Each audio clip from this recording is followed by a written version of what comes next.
Well, welcome to another episode of Views from the Bridge, your second favorite podcast about your favorite team, the Philadelphia Union.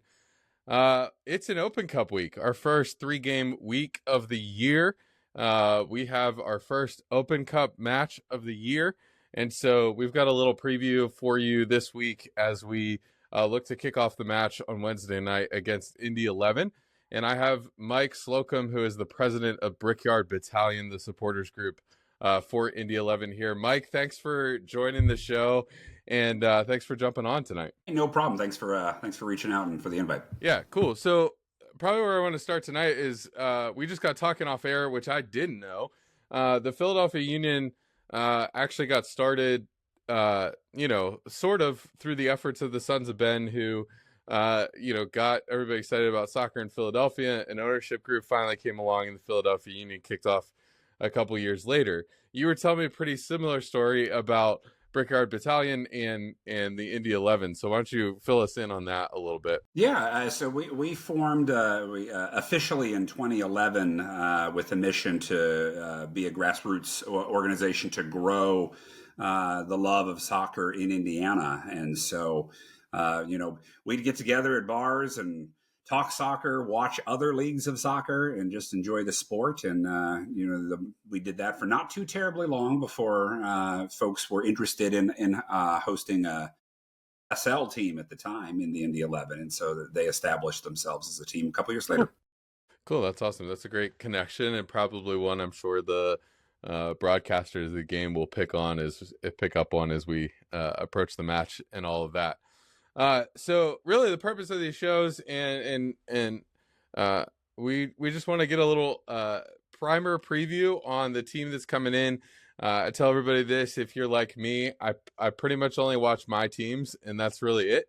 And so for all of the other Philly fans who they really only watch the Union, I want to kind of give them a preview of who's coming in or who's playing on that weekend. And so Indy 11 in USL, second division league, and playing in the Eastern Conference.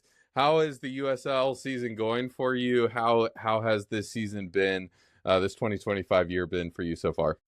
It's been so far so middle of the road for us. Our team and many USL teams will a lot of roster transition every year. It's just the way of the world in the USL. So, I feel like our boys spend most of the first month getting to know each other, and that is often happening on the pitch during matches. So, we had an early win, a couple draws. Classically gave up, when you have a lead and you give up a goal, or you have a draw and you give up a goal. But, our guys are really getting to know each other still. So we're looking forward to seeing what's next. You starting Open Cup play, you guys played against fellow USL Championship side Miami FC, got a 1-0 win to earn kind of the next round of. Tell us about that game a little bit, or how that transpired to get you guys into this game. So we started off our regular season beating Miami FC 3-0 at their place. So I'm not going to say we went in cocky or anything, but we were confident. And it was everything but the goal for our boys. I think it was they scored in like the 119th minute or something to get that lone goal. It was like our 17th corner. We were dominant in the match, just not classically dominant on a score sheet. So it was great to see Hayden White put in the winner on his birthday. So no better way to celebrate your birthday than a goal in Open Cup play. So we're happy. It's survive and advance in the Open Cup, we all know. So we're happy to be having this conversation, getting ready for our trip. Absolutely.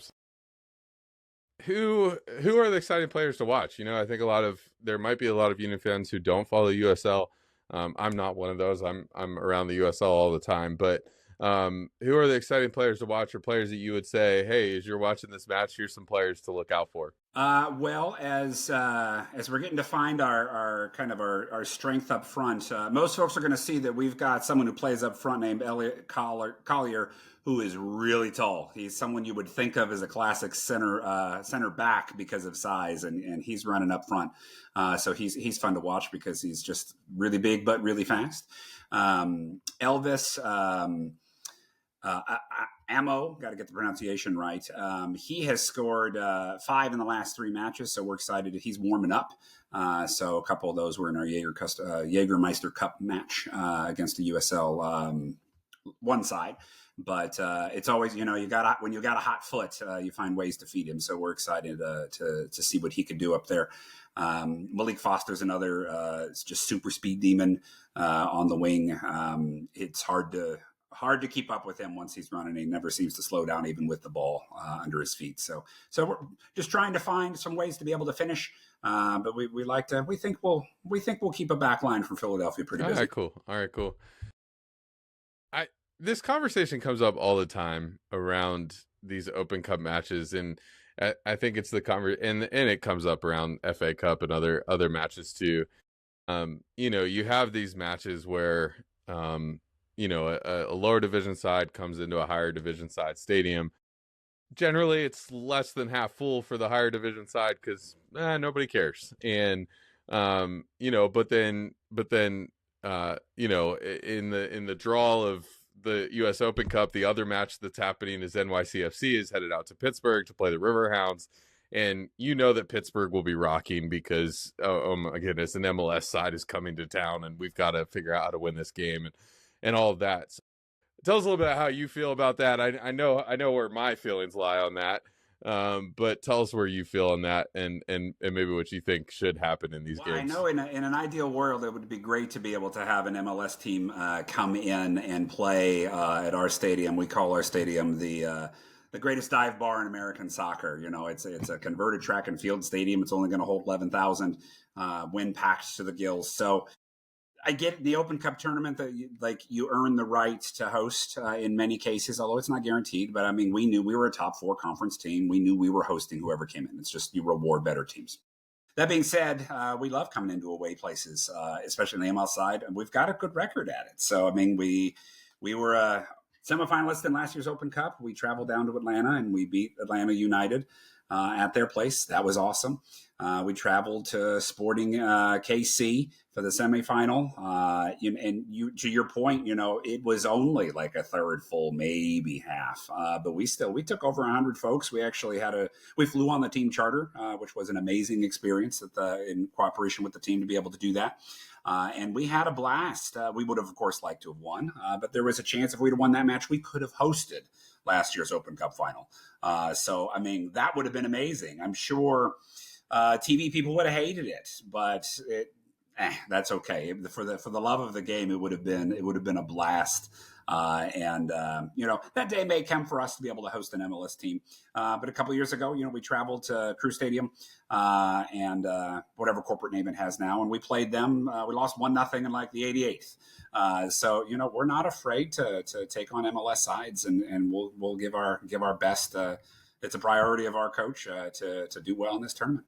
Yeah, and I think that's totally true. It doesn't really matter where the game is held. I think there's as someone who has been around the Riverhounds organization for many years, whether we're hosting or whether we're playing the team away from home, anytime you get a chance to take on an upper division opponent or a higher division opponent, it spurs on the fans and it creates unity and energy around the team that is unmatched with anything else. And so I think my feelings generally on it is I think the lower division side should always host.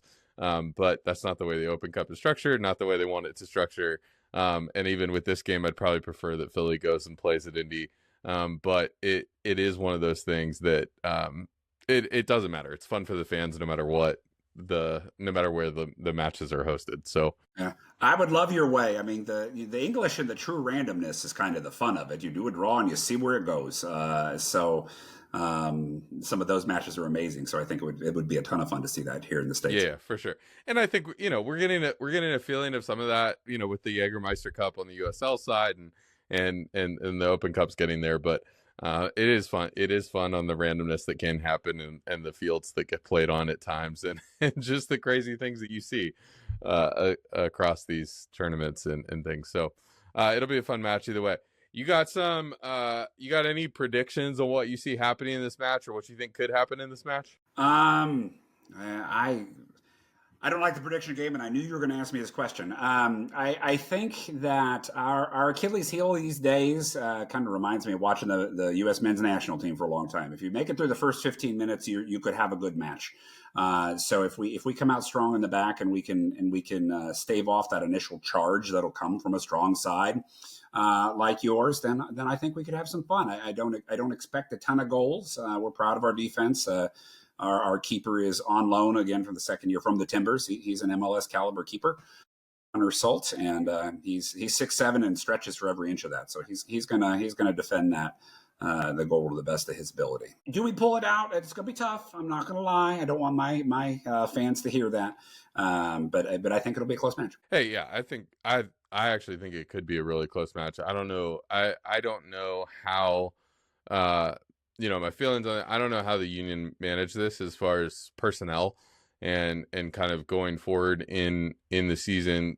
They're in an interesting spot because on Saturday after this match, they play Columbus for a battle for first place in the Eastern Conference of MLS. And so I think there's what do you do? Do you kind of go after and try to win this Open Cup game and then realize that might limit your options for Saturday's game in this first place battle in MLS, or do you put essentially a USL quality squad out there and it becomes real fun, but then you save some of your players for that Columbus game, and so I do think it could be an interesting game, and it's always interesting once we start hitting these midweek games in the summer how coaches manage that and how they try to figure out what players did I put in this game versus what players did I start in the next game. So it could be a really interesting match going forward. Yeah, absolutely. These are long seasons to manage. So, we all are ready with a tip for our coaches and gaffers when they need it on who we think should start and sit. But it is a super long season, and there are multiple things to play for. We're doing the same thing in the Jägermeister Cup. When we're playing some League One folks, what decisions we need to make. You have to. There are competing priorities for sure. Exactly.